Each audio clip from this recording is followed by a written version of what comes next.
Sebastien, and tonight I'm going to talk to you about decision making.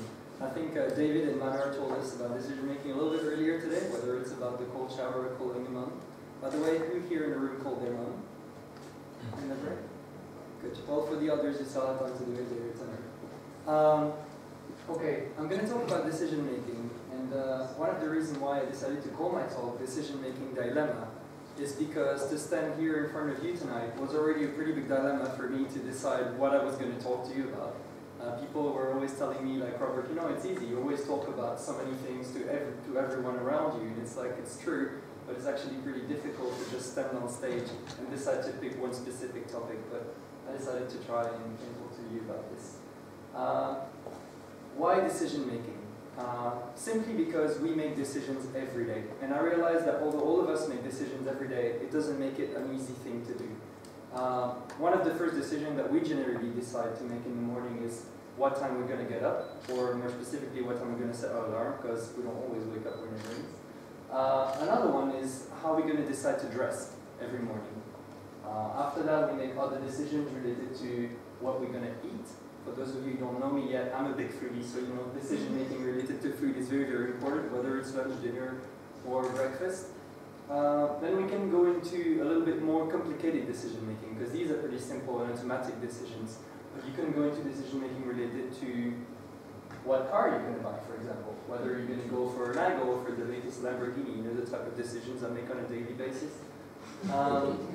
Then we can go into even more complicated decisions that we make maybe not so often, such as career decision making. What job am I going to get? What education do I decide to go for? You know, where do I want to live, for example? These are pretty complicated decisions. So as you can see, throughout the day, throughout our weeks, throughout the months that go by, we're making all sorts of decisions. But it doesn't mean that it's easy, and it doesn't mean that we do it well. Every one of us is, you know, taking decisions constantly. But we're not always making effective decisions. And I realized that for years, for about 20 years, I've been making an awful lot of wrong decisions. And I didn't really understand why. I was always thinking, you know, why am I failing? Why is this not actually giving me the results I'm hoping for? And maybe it's because I'm not setting my priorities right. Maybe it's because I'm not taking the decisions that I should be taking. But who actually helps us to make the right decision? Who is giving us the right tools and the right expertise to actually make the right decisions that we need in our life? And this is why I decided to talk to you about decision making tonight.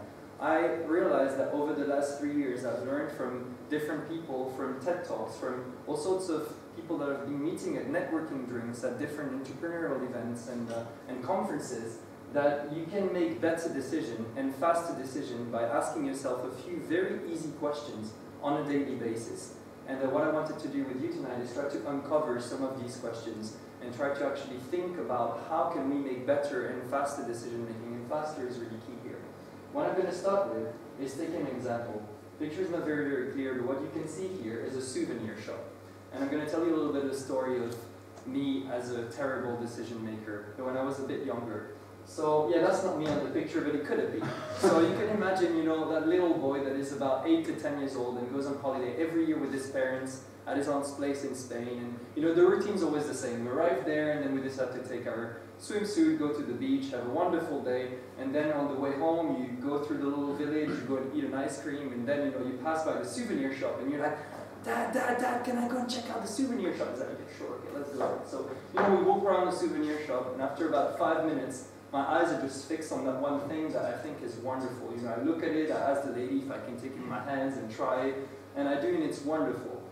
And then, after that, for another 15 minutes, I'm going to carry on to look around and look at every single thing that they have in the store to see if I like it or not, and then we go home with my parents. And the next day, the routine starts again. We go to the beach, go and have an ice cream, and then we come back, and I'm like, can we go to the store again? And they're like, yeah, sure, if you want, but I'm not going. You know, I've seen everything. I've been there for half an hour yesterday. You go with your brother. So we did, and we went with my brother and, you know, look at everything in the souvenir shop. And we had a wonderful time. And then we would repeat that process every single day for the 2 weeks and spend about an hour going to the beach, going back to the store, checking out the stuff. And on the last day, we'd be like, oh, damn, we didn't actually buy it. Like, Mom, Dad, can we go to the store again? They're like, you didn't buy it? Like, you've been there every day for 2 weeks and you didn't buy your thing? They were like, no. So, okay, we went and bought it. And, you know, What happened on that very last day is the decision making that I'm telling you about, is the bad decision maker. It's really the moment when you realize, okay, you go there, and there were two options. Either the item that I was looking for was still there, and I'd be a happy bunny and coming home and only wasted about 10 hours of my holidays to actually check out the same item that I've seen every single day, or it wouldn't be there anymore, and I would have basically missed the opportunity, taken a bad decision of waiting and waiting and waiting to make sure that I still really wanted, although I knew from the very moment I laid eyes on that thing that that's what I wanted. And I would miss that opportunity. And that's why I was talking about making faster. This is an example of an extremely slow decision-making process. But these are the kind of opportunities that I would miss very, very often. I took that example, but it could be train tickets, it could be conferences, it can be going and talk to someone. It could be asking at the networking drink about, burning question that you have, but you think, oh, maybe the person's not ready. It's always all of these moments that you miss because you can't take the right decisions and you can't take them at the right moment. So I think that's very important.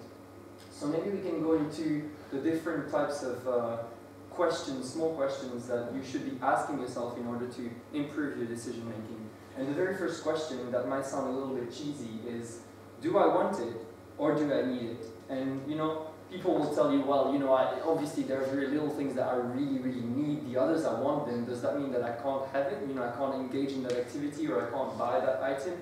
No, it doesn't. But it's really, really helpful to be able to put on a grid what you really, really need and you need to achieve fast and what things you actually only want. And when it comes to wants, how much do I want it? How bad do you want to engage in that activity? How bad do you want to come to Speaker's Corner on a Wednesday night where you could be home actually playing video games? Like, what is the investment that you're actually putting in there and what is the return that you're going to get from it? We'll come back to that in a minute. The second question that is very important to ask yourself is, do I have the right resources? And when I talk about resources, whether we're talking about an activity to engage in, holidays to go to, or something to buy, it's always, do I have the time and do I have the money? And I think these are two very, very crucial questions, especially when it comes to the time one. Because, people ask you in the street in front of the university if you have 30 seconds to take a flyer, and so many people just walk past in front of you and be like, no, I don't have time, I don't have time. But do you have the 30 seconds to spare for that person who might actually offer something to you that might change your life?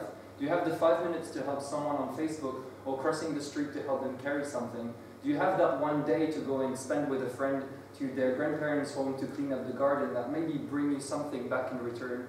Or that 1 month or that 6 months to work for someone? You always have to kind of try to balance the time that you have. And then also the financial resources that you have to engage in all sorts of different activities. And when you can already define whether you need something or you want it badly enough, you actually have the time needed to engage in that activity or purchase the thing that you're looking for and the time and the money to do so, you already have a pretty good idea of the different things that you want to achieve and whether you can make it or not. And when you go to that point, the really, really important question to ask you is opportunity cost. Because a lot of the time you might have the actual time to do it, you might have the money to engage in activity, but what do you have to sacrifice in return in order to be able to put your time, energy, effort, and money in that activity, and what could you be doing instead? The picture says here, can you do anything? Yes, you can do anything, but you can't do everything, and you have to prioritize. And it's very important to be conscious of the things that you want to achieve and the limited amount of time and money that you have to do so. We can see here in Maastricht that there's so many activities happening, so many associations, so many events, that you can't do everything. But it's very important to be able to define what are the things that are around and how important are they for you. How much time and how much money are you willing to invest in all the different activities around to be able to achieve your life goals or your life purposes? And that comes to my next slide, which is, you have one life, set bigger goals. What does that mean? You must be thinking, this guy is telling me about the decisions I make in order to choose the clothes I'm going to be wearing that morning, or what I'm going to be eating for breakfast, and then he tells me about life goals. Well, actually, it's very, very much interlinked, and a lot of us don't realize that every single decision that we make throughout the day, throughout the month, throughout the years are interconnected. The way you dress in the morning are going to determine the way you feel, the mood in which you're in during the day, are going to help people to have a projection. You're going to give an impression on them on how you feel comfortable with yourself or what you're trying to achieve.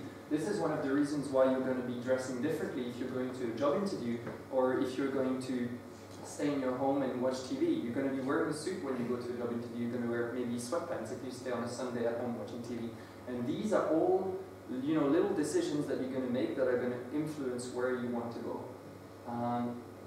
And basically what that is really, really important is for this next thing that I want to talk to you about. This is a matrix that is being drawn by Stephen Covey, who's the author of the 7 Habits of Highly Effective People. And basically what he's trying to achieve with this diagram is to be able to put all of the decisions that you make constantly during your day in 4 different boxes. And they're divided between the things that are urgent and the things that are important. And in order to make better and faster decisions, you need to be able to define very, very quickly what is important to you and what's urgent during your day. And what you can see here is that there are lots of different activities that you would put in different boxes, and depending on what box the activities that you want to engage in or the things you want to purchase are, you're going to basically look at them and interpret them differently. You want to be able to manage what's urgent and important, what's in front of you every single day, whether it's workload at work, whether it's, you know, studying for university or an event that you're attending. But then there are other things that generally most of us waste way too much time on. And these are the things that are urgent and not important, that as much as possible you might want to delegate to other people or be able to put on the side. There are the things that are not important and not urgent, like, you know, browsing Facebook, for example, that a lot of us probably do way too much. And then what's really, really key here, and this is what I was telling you about related to the life goals and the life purposes, is that point over here, which basically is the focus point. It's the things that are important, but that are not urgent. It's all of the decisions that you're going to be taking continuously, that you can't really see an impact from straight away, that you think are far in the future. What do I want to achieve? Where do I want to be in 5 years? You know, these questions that you're like, how the hell do I know? I live every day, you know, one by one, and let's see what happens in 5 years. Well, if most of your time you put it there or there in the things that are actually urgent, whether they're important or especially the not important part, you won't have any time to put into this box that are the things that are important but not urgent. And this is the mistake that most of us made. This is the mistake that I've been making for years. I always felt, and Kenny talked about it in the previous Speaker's Corner, really busy. But who doesn't feel busy here, especially in Maastricht, I feel? Like everyone is busy with work, with studying, with events, with, you know, you name it, all sorts of things. But are they really important? Do all of these things really contribute in the same way to your life goal and to the things that you want to achieve in the future?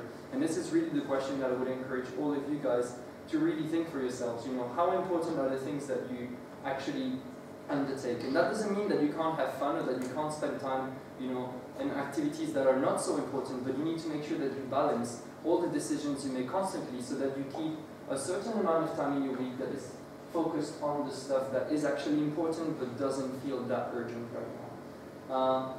Why is this really, really critical? I think it's because of this. We can see that unsuccessful people make decisions based on their current situation, what you live in daily, you know, all the activities you're just somehow sucked in on your daily basis. These are the things that most people focus on. But if you want to be really successful, people generally make decisions based on where they want to be. And this is directly related to the amount of time that you spend in that box. So the things that are not very urgent, but that are extremely important for your future. Another thing that I would want to talk to you about here, and it's directly related to all of these decisions I've been talking about for nearly 10 minutes. It's about, you know, making a big life change is pretty scary. David has been talking about that cold shower, and to be honest, the first time he told me about it, I thought, well, cold shower, you know, that's definitely not for me. It's freaking scary. Like, why would I start taking cold showers? But this directly contributes to this higher purpose that he was talking about, directly related to your life goal and what you want to achieve. Be able to prove to yourself that right in the morning you can actually make that step that is a bit uncomfortable, but at the end of the day is going to set you in a different mood and is going to make you, you know, way more able to tackle your day and follow your dreams. And although that's very, very scary, something that, you know, seems even more scary to me is all of the regrets that you can have by not actually taking all these right actions, you know, by not actually calling your mom when you feel that it might be a good thing to do, but you don't really have time, you want to network. These are all decisions that we make constantly that we might regret at the end.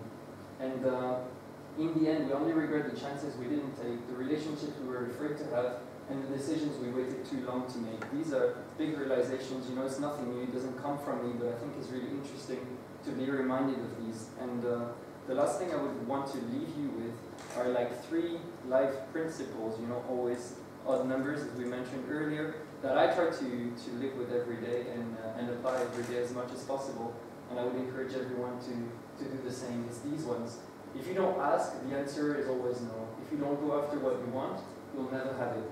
And if you don't step forward, you'll always be in the same place.